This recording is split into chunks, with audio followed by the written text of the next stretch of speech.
Welcome to the EDELRID knowledge base. These long textile bonds we call ropes have come a very long way. Probably since humans seriously started climbing their surrounding mountains, ropes have been one of the most efficient ways to secure climbers from their exposure. The first ropes were handmade ropes made from natural fibers like cotton or hemp.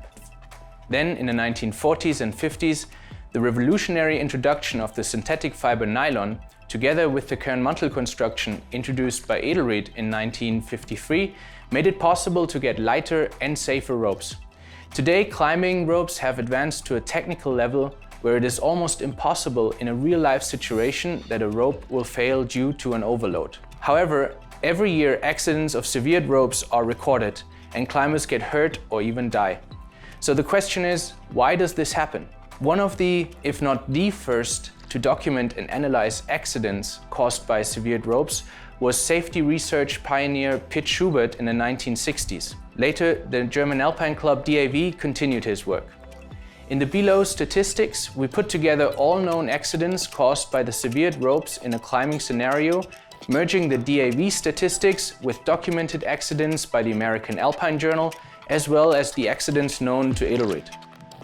Including 2018, this means an average of approximately 2 accidents per year. However, the bigger question that arises from this is obviously what caused these accidents. Unfortunately, not all accidents are documented well and causes are not always known, but given the information that is there, we see that the main 3 causes are by far sharp edges, followed by rockfall and chemical contamination. So if the biggest danger for today's ropes are sharp edges, why didn't manufacturers try to improve on their ropes' cut resistance? The answer is quite simple and frustrating at the same time, because there hasn't been a reliable way to measure cut resistance. And if there isn't a method to measure how well a rope persists a load over a sharp edge, how are you able to tell whether you achieved exactly this? This is not to say that there hasn't been attempts to do so in the past. One of the most famous tests regarding this topic was the UIAA sharp edge test introduced in 2002. This test was based on the standard fall test of the European standard for dynamic ropes EN 892. It took the testing setup of the guided freefall tower and replaced the round edge that the rope hits with a sharp edge. So to say, an edge with a defined small radius. The test requirement was simple. If the rope held 1 fall over this edge, it would be rated UIAA sharp edge resistant. However, this test was already suspended again by the UIAA 2 years later in 2004 because the results were not consistent over different testing laboratories. So one testing lab would find results that another lab did not find. Over the years, there have been several more attempts that you will find more details about in a linked article. But all of them had the same problem. They lack reproducibility. And of course, if you want a standardized test, the results must be the same everywhere. And this is exactly the challenge of cut resistance tests. First of all, you have to make the 100% same cutting movement every time. And second, an edge like this will get dull over time, meaning that you will not know at one point if you have a very cut-resistant rope or if your edge just doesn't cut good enough anymore.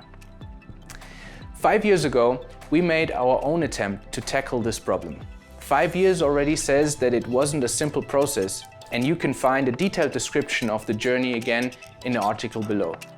But we finally came up with a method that gets you results with a standard deviation of below 5%.